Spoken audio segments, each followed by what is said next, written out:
दोस्तों, अभी अभी रमजान को लेकर उत्तर प्रदेश के मुख्यमंत्री योगी आदित्यनाथ की तरफ से कुछ बड़ी गाइडलाइंस जारी की गई है, जिसको जानना तमाम ही मुसलमानों के लिए बेहद ही जरूरी है।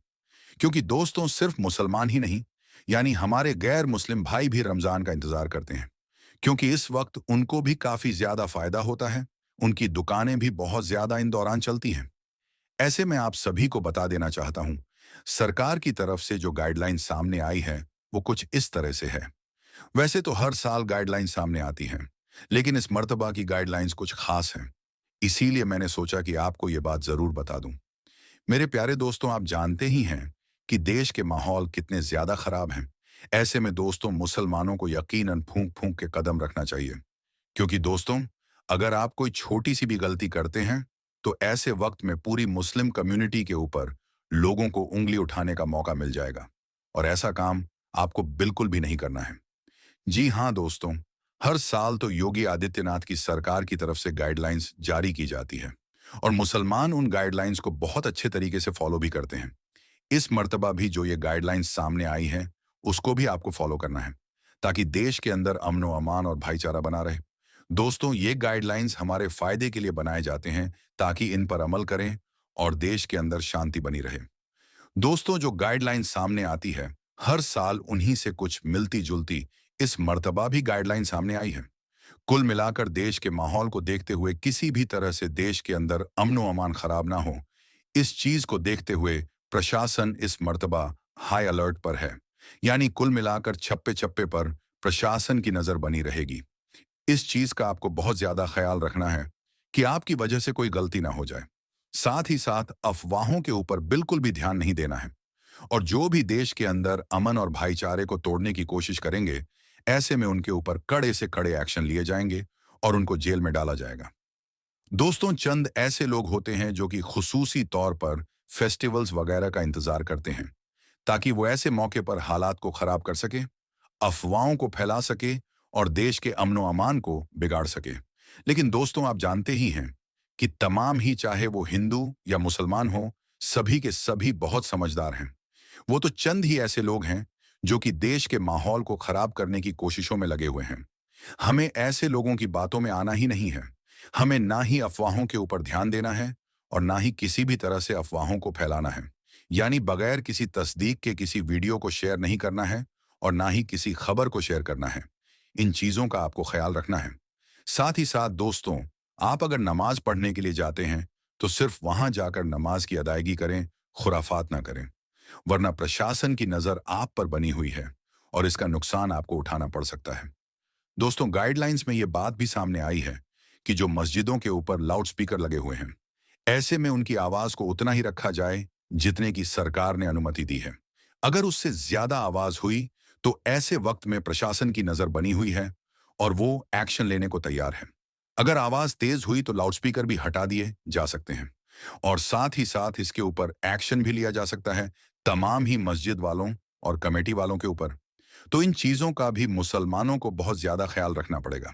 दोस्तों, साथ ही साथ ये सख्त गाइडलाइन जारी की गई है कि मस्जिदों में ही लोग इबादत करें, यानी सड़कों पर नमाज पढ़ने की कोशिश ना करें। जी हाँ दोस्तों, हालात को देखते हुए आप मस्जिदों में ही इबादत करें, मस्जिद से बाहर सड़कों के ऊपर इबादत ना करें। इन चीजों का आपको ख्याल रखना है। कहीं आपकी छोटी सी गलती की वजह से पूरी मुस्लिम कम्युनिटी के ऊपर लोगों को उंगली उठाने का मौका ना मिले। इन चीजों का आपको ख्याल रखना है। दोस्तों, यूं तो बहुत सारी गाइडलाइन सामने आती है। वैसे मैं आपको ये बात कहना चाहूंगा कि अमूमन तौर पर देखने को ये मिलता है कि रमजान की शुरुआत होते ही अक्सर व बेशतर लोग इफ्तारी के बाद मार्केट में चले जाते हैं, घूमने के लिए, आवारागर्दी करने के लिए। तो ऐसी गलती आप मत कीजिएगा, क्योंकि प्रशासन इस मर्तबा बहुत एक्टिव है, हाई अलर्ट पर है। और आपकी इन हरकतों की वजह से तमाम उम्मतें मुस्लिमा के ऊपर उंगली उठेगी कि आखिर ये मुसलमान कैसे हैं। तो हमें उनको कोई ऐसा मौका नहीं देना है जिससे देश के अंदर मुसलमानों की बेइज्जती हो। इसीलिए आपसे अगर मुसलमानों की पहचान होती है, तो ऐसा किरदार पेश कीजिए जिससे मुसलमानों की तारीफें हों। क्योंकि हम इतिहास उठाकर अगर देखें, तो मुसलमानों की हर तरफ पहले तारीफें हुआ करती थी, हर कोई इज्जत किया करता था।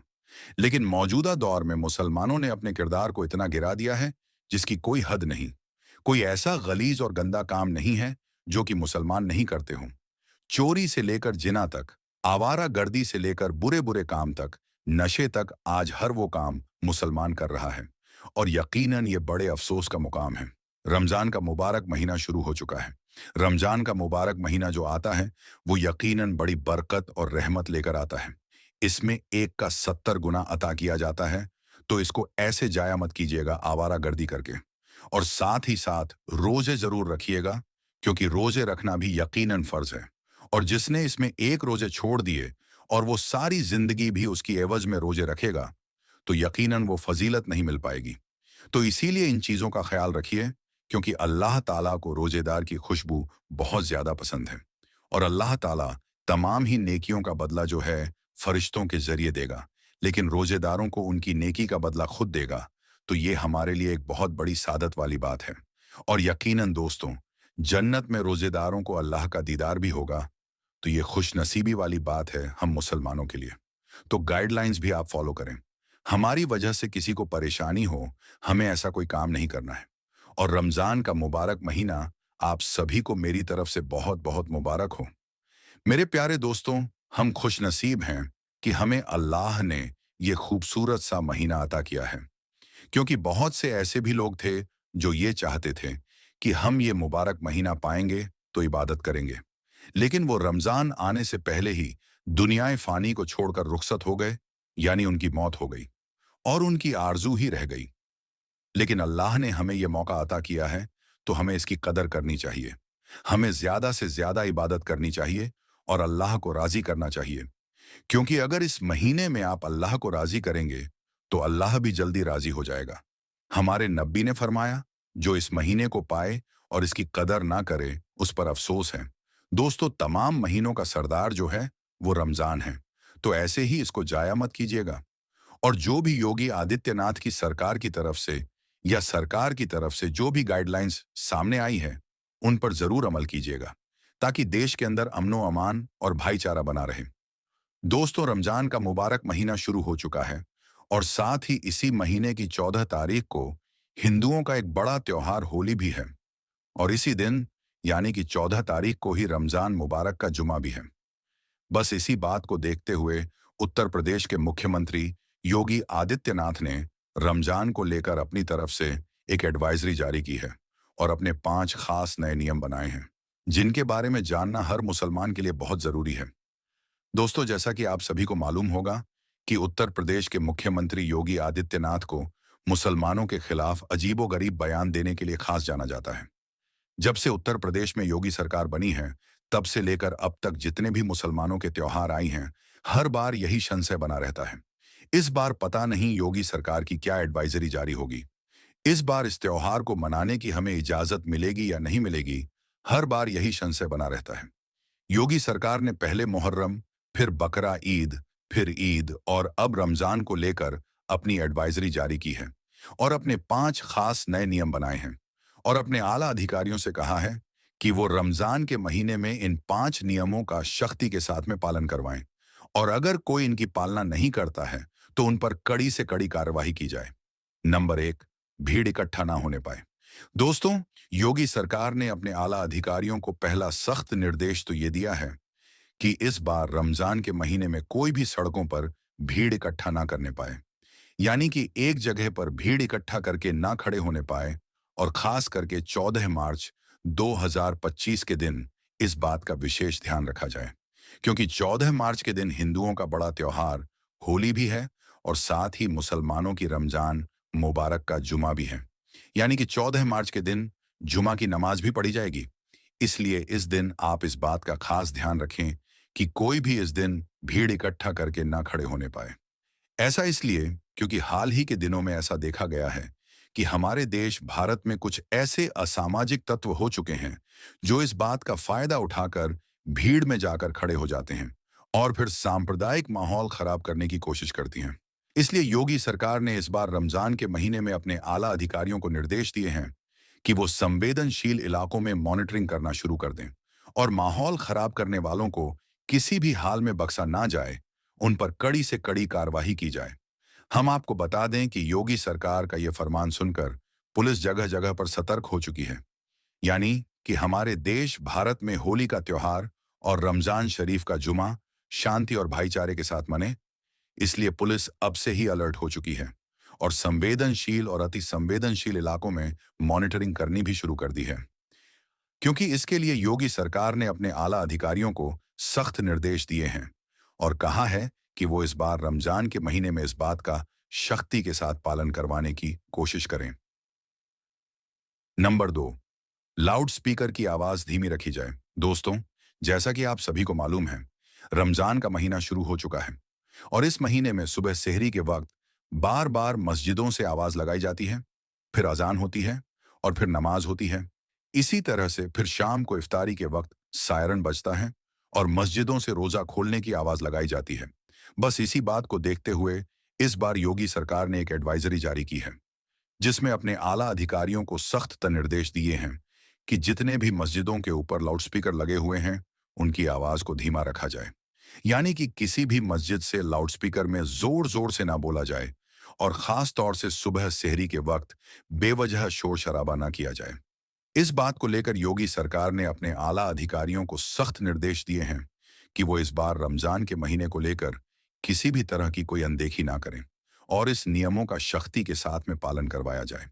नंबर 3, ड्रोन कैमरों से नजर रखी जाए। दोस्तों, योगी सरकार ने अपने आला अधिकारियों को तीसरा सख्त निर्देश ये दिया है कि इस बार रमजान के महीने में पूरे प्रदेश में कहीं पर भी अगर कोई माहौल खराब होता है तो इसी जगहों पर फौरन ही धारा 144 लगाते हुए वहां पर नियमों का सख्ती के साथ में पालन करवाया जाए। और यही नहीं, फौरन ही ऐसी जगहों पर सादा वर्दी में महिला और पुलिस को तैनात किया जाए और ड्रोन कैमरों से ऐसी जगहों की खास निगरानी रखी जाए। इसका मतलब ये है कि इस बार रमजान के महीने में योगी सरकार ने अपने आला अधिकारियों को ये सख्त निर्देश दिए हैं कि इस बार रमजान के महीने में ड्रोन कैमरों से लोगों पर नजर रखी जाए और जगह जगह पुलिस को तैनात किया जाए ताकि कहीं पर भी कोई सांप्रदायिक माहौल खराब ना हो सके। इसके साथ ही जगह जगह पर गाड़ियों की और बाइकों की चेकिंग भी की जाए और अगर कोई पुलिस की कार्रवाई में दखल अंदाजी करने की कोशिश करी तो उस पर फौरन ही कड़ी से कड़ी कार्रवाई की जाए।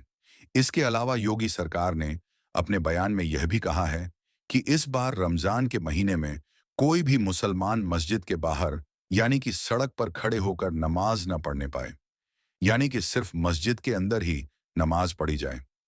अगर पहली बार में लोग ज्यादा हो रही हैं तो 2 बार में करके नमाज पढ़ ली जाए, लेकिन मस्जिद के अंदर ही पढ़ी जाए, बाहर सड़कों पर नमाज ना पढ़े। इसके लिए जितनी भी बड़ी बड़ी मस्जिदें हैं उनके आगे पुलिस की तैनाती रखी जाएगी ताकि किसी भी तरह का कोई माहौल खराब ना होने पाए। नंबर 4, सोशल मीडिया पर निगरानी रखी जाए। दोस्तों, योगी सरकार ने इस बार रमजान के महीने में अपने आला अधिकारियों के लिए चौथा फरमान यह जारी किया है कि वह इस बार रमजान के महीने में सोशल मीडिया पर 24 घंटे खास निगरानी रखें।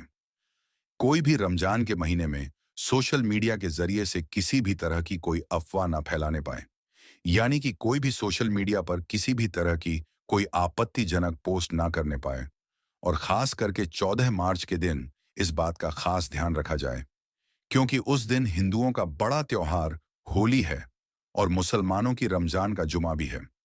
इसलिए इस बार कोई भी सोशल मीडिया पर गलत पोस्ट डालता है, अफवाह फैलाता है तो उस पर कड़ी से कड़ी कार्रवाई की जाए। और यही नहीं, इसके अलावा योगी सरकार ने अपने आला अधिकारियों को यह भी सख्त निर्देश दिए हैं कि जो लोग भड़काऊ बयान देते हैं, ऐसे शरारती तत्वों के साथ जीरो टॉलरेंस भी अपनाई जाए। ऐसे लोगों पर खास नजर रखी जाए और फिर उन पर कड़ी से कड़ी कार्रवाई की जाए और सोशल मीडिया पर 24 घंटे खास निगरानी रखी जाए। कोई भी शख्स रमजान और होली के मौके पर कोई अफवाह ना फैलाने पाए और ना ही कोई आपत्तिजनक पोस्ट करने पाए, यानी कि माहौल खराब करने की कोशिश करने वालों पर खास नजर रखी जाए और फिर ऐसे लोगों पर कड़ी से कड़ी कार्रवाई की जाए। नंबर 5, धर्म गुरुओं से खास अपील भी की है। दोस्तों, इस बार रमजान के महीने को लेकर योगी सरकार ने मुस्लिम धर्म गुरुओं से भी खास अपील की है कि वह मुसलमानों को इस बारे में समझाएं। बस इसी बात को देखते हुए फिर लखनऊ में मौजूद इस्लामिक सेंटर ऑफ इंडिया के चेयरमैन और ईदगाह के मौलाना खालिद रशीद फिरंगी महल्ली ने भी मुसलमानों के लिए एक एडवाइजरी जारी की है। मौलाना रशीद फिरंगी ने मुसलमानों से अपील की है कि आप रमजान के इस मुबारक महीने में नेक और अच्छे अच्छे काम करें और अपने लिए, अपने देश भारत की सलामती के लिए और आपसी भाईचारे के लिए अल्लाह ताला से दुआ करें। साथ ही मौलाना रशीद फिरंगी ने मुसलमानों से सेहरी के वक्त यानी कि सुबह के वक्त बेवजह शोर ना करने की भी अपील की है, ताकि आपके पड़ोसियों और आपके मोहल्ले वालों को किसी भी तरह की कोई परेशानी ना हो, यानी कि उनका पूरी तरह से ख्याल रखा जाए। इसके अलावा मौलाना रशीद ने मुसलमानों से यह भी अपील की है कि रमजान का महीना बहुत मुबारक और बाबरकत महीने को इबादत में गुजारे सेहरी के लिए बार बार माइक में ऐलान ना किया जाए। साथ ही सुबह के वक्त किसी भी तरह का कोई शोर शराबा ना किया जाए। इसके अलावा नमाजी अपनी गाड़ियों को उसी जगह पर ही खड़ी करें जिस जगह को पार्किंग के लिए मुकर्रर किया गया है, जिसकी वजह से किसी भी आने जाने वाले को कोई परेशानी ना हो। इसके अलावा मौलाना रशीद फिरंगी ने यह भी कहा है कि रमजान के महीने में बड़े पैमाने पर रोजा इफ्तार पार्टियां रखी जाएं, उनमें खास तौर पर गरीबों को शामिल किया जाए और यही नहीं, अपने माल का जो हिस्सा है वह गरीबों में बांटा जाए। दोस्तों, याद रखिए, रमजान का महीना रहमतों और बरकतों वाला महीना है, इसलिए आप इस पाक महीने में अल्लाह ताला की खूब इबादत करें और नेक और अच्छे अच्छे काम करें। लेकिन इसके साथ ही आप इस महीने में कोई भी ऐसा वैसा काम ना करें जिसकी वजह से आपको या फिर आपकी कौम को किसी भी तरह की कोई परेशानी का सामना करना पड़े। इसलिए आप इस महीने में कोई भी गलत काम ना करें और इन 5 नियमों का आप सख्ती के साथ पालन करें। अल्लाह ताला से दुआ है कि अल्लाह पाक हम सबको रमजान के इस मुबारक महीने में बुराई से दूर रखे और नेक और अच्छे अच्छे काम करने की तौफीक अता फरमाए। आमीन, अल्लाहुम्मा आमीन। दोस्तों, अब हम आपको रमजान के हवाले से एक ऐसा करिश्मा बताने जा रहे हैं जिसको सुनकर यकीनन आप हैरान रह जाएंगे और सोचेंगे कि वाह, क्या रमजान का करिश्मा है, अल्लाह की शान कितनी बड़ी है। दोस्तों, रमजान की आमद पर हर तरफ अल्लाह का नूर बरसने लगता है, हर तरफ अल्लाह की रहमत बरसने लगती है। ये वो महीना है जिसमें अल्लाह तबारक व ताला बड़ा अता करता है। एक छोटी सी भी नेकी आपकी निजात का जरिया बन सकती है। दोस्तों, इस वीडियो को मोहब्बत के साथ पूरा आखिर तक जरूर देखते रहिएगा। दोस्तों, इस महीने में अल्लाह तबारक व ताला सबकी दुआ कबूल फरमाता है। प्यारे दोस्तों, इस महीने का हर कोई बेसब्री से इंतजार करता है। मुसलमानों के अंदर एक अजीब सी खुशी नजर आती है, हर तरफ रौनक ही रौनक हो जाती है। दोस्तों, एक 7 साल का छोटा बच्चा था जो जुमे की नमाज पढ़ने के लिए मस्जिद में गया। जुमे की नमाज के बाद इमाम साहब रमजान और रोजे की फजीलत बयान कर रहे थे। ये बच्चा भी रमजान और रोजे की फजीलत को बड़ी तवज्जो से सुन रहा था और उसके दिल में भी ख्वाहिश पैदा हो गई कि वो भी रोजे रखेगा, वो भी सहरी करेगा, वो भी इफ्तारी करेगा, वो भी अल्लाह की हम्दो सना बयान करेगा। प्यारे दोस्तों, अभी ये बच्चा सिर्फ 7 साल का है। आप उसके अंदर का जज्बा देखें, रमजान और रोजे की मोहब्बत देखें, और यही हाल और यही जज्बा रमजान शरीफ में तमाम बच्चों का होता है। प्यारे दोस्तों, वो बच्चा ये बयान सुनने के बाद अपने घर जाकर अपनी अम्मी से कहता है कि मुझे भी रोजा रखना है, मुझे भी सहरी में उठा देना। लेकिन माँ जानती थी कि अभी मेरा बच्चा बहुत छोटा है, अभी वो इस लायक नहीं कि वो रोजा रख सके। लेकिन वो बच्चा था, वो बार बार जिद किए जा रहा था कि मुझे रोजा रखना है, अल्लाह की इबादत करनी है। और जैसे ही रात हुई वो फौरन सो गया। लेकिन सहरी का जब वक्त हुआ तो बच्चा ना उठ सका और बच्चे की माँ ने उसे नहीं उठाया। माँ ने सहरी की नमाज पढ़ी और कुरान पाक की तिलावत में लग गई। जब सुबह हुई, जैसे ही सूरज की रोशनी उस बच्चे के मुंह पर पड़ी तो वो उठ गया और उठते ही ये बात कहने लगा, माँ, तुमने मुझे सहरी के वक्त क्यों नहीं उठाया? और इसी बात को लेकर वो बहुत ज्यादा रोने लगा और कहने लगा कि मेरी आरजू थी, मेरी तमन्ना थी कि मैं भी रोजा रखूंगा, लेकिन माँ, आपने मुझे नहीं उठाया, मुझे क्यों नहीं उठाया? और वो बच्चा रोने लगा। उसकी माँ ने उसे समझाया कि बेटा, अभी तू रोजा रखने के लायक नहीं है, अभी तू बर्दाश्त नहीं कर पाएगा। लेकिन वो बच्चा अपनी जिद पकड़े रहा और ऐसे ही पूरा दिन गुजर गया। फिर जब रात हुई तो वो बच्चा ये जानता था कि अगर आज रात सो गया तो फिर से नहीं उठ पाएगा। इसलिए वो बच्चा रोजे की हसरत में रात भर जरा भी नहीं सोया। फिर जब सहरी का वक्त हुआ तो उसने भी सहरी कर ली और रोजा रख लिया। आज वो बच्चा बहुत खुश था, आज उसने रोजा रख लिया है। प्यारे दोस्तों, फिर जैसे ही सुबह हुई, सूरज निकलने लगा तो माँ बेचैन हो गई, क्योंकि वो जानती थी कि मेरा बेटा ये बर्दाश्त नहीं कर पाएगा। वो किचन में गई और जल्दी जल्दी खाना बनाया और दोपहर के वक्त अपने बेटे से कहा कि कुछ तो खा ले मेरे बेटे, दोपहर हो गई है, तेरी ये हालत मुझसे नहीं देखी जाती है। बच्चे ने कहा कि रोजा तोड़ना गुनाह है। तब मां बोली कि मेरे बेटे, तेरा गुनाह मैं अपने सर ले लूंगी, कुछ तो खा ले मेरे बेटे, दोपहर हो गई है। बेटे ने कहा कि मां, मैंने सुना है कि जन्नत में हर रोजेदार जाएगा और हश्र के दिन जलवाइए परवरदिगार पाएगा। मां, मैं अपना रोजा नहीं तोड़ूंगा। लेकिन वो मां थी मां, आखिर मां होती है। वो बार बार कहे जा रही थी कि मेरे बेटे, तेरा गुनाह मैं अपने सर ले लूंगी, तू रोजा तोड़ दे, तू कुछ खा ले, तू रोजा बर्दाश्त नहीं कर पा रहा है। लेकिन जो बेटा था वो किसी भी हाल में नहीं माना। वक्त गुजरता गया और फिर जब असर का वक्त आया तो बेटे की हालत बहुत ज्यादा खराब हो गई। यानी कि उसकी तबीयत इस कदर खराब हो गई कि उसका गला सूख गया। हत्ता कि यह हुआ कि भूख और प्यास की वजह से उसकी जान निकल गई और वो बच्चा इंतकाल कर गया। ये देखकर उसकी मां बहुत रोई, बहुत पछताई। इतने में मगरिब का वक्त हो गया। जैसे ही इफ्तारी का वक्त आया, उसने रोजा खोला और वो रोजा खोलती जाती और रोती जाती। फिर उसने मुसल्ला बिछाया और मगरिब की नमाज अदा की। और नमाज अदा करने के बाद हाथ उठाकर वो दुआ करने लगी, या अल्लाह, मेरा बेटा चला गया, अब मैं क्या करूं? मेरी तो सारी कमाई लुट गई, अब मैं क्या करूं, मैं कैसे जीऊंगी? वो दुआ मांग रही थी कि इतने में उसके दरवाजे पर एक फकीर आ गया। उसने कहा कि घर में कोई है, मैं रोजेदार हूं, मुझे कुछ खाने को दे दो। जब उस औरत ने उस फकीर की आवाज सुनी तो उसने जो कुछ बनाया हुआ था सब उस फकीर को दे दिया। जब वो फकीर को देने गई तो उसकी आंखों में आंसू थे। उस फकीर ने कहा कि तुझे क्या हुआ है? तो उस औरत ने बताया कि मेरा 7 साल का बेटा था, उसने जिद करके रोजा रख लिया और भूख की वजह से असर के वक्त उसकी जान निकल गई। दोस्तों, फिर वो फकीर घर के अंदर आया और उस बेटे के सिरहाने खड़ा होकर बोला, उठ खुदा का नाम लेकर, ए नन्हे रोजेदार। जैसे ही उसने ये अल्फाज बोले, इतने में क्या हुआ कि वो बच्चा जो मर चुका था, वो नन्हा रोजेदार फिर से जिंदा हो गया और अल्लाह पाक का नाम लेता हुआ उठ खड़ा हुआ। दोस्तों, ये बहुत बड़ा करिश्मा है। एक नन्हा रोजेदार जो मर चुका था, वो अल्लाह का नाम लेते हुए फिर से जिंदा हो गया। दोस्तों, ये अल्लाह तबारक व ताला का बहुत बड़ा करिश्मा है। ये माह रमजान मुबारक का करिश्मा है कि एक मुर्दा बच्चा फिर से जिंदा हो गया। अल्लाहू अकबर। रमजान का क्या करिश्मा है, अल्लाह की शान कितनी बड़ी है। दोस्तों, माह रमजान को रहमत का महीना मानने वाले कमेंट बॉक्स में अल्लाहू अकबर जरूर लिखें। तो दोस्तों, आज की इस वीडियो में बस इतना ही। हम मिलेंगे आपको अगली वीडियो में। तब तक के लिए अल्लाह हाफिज।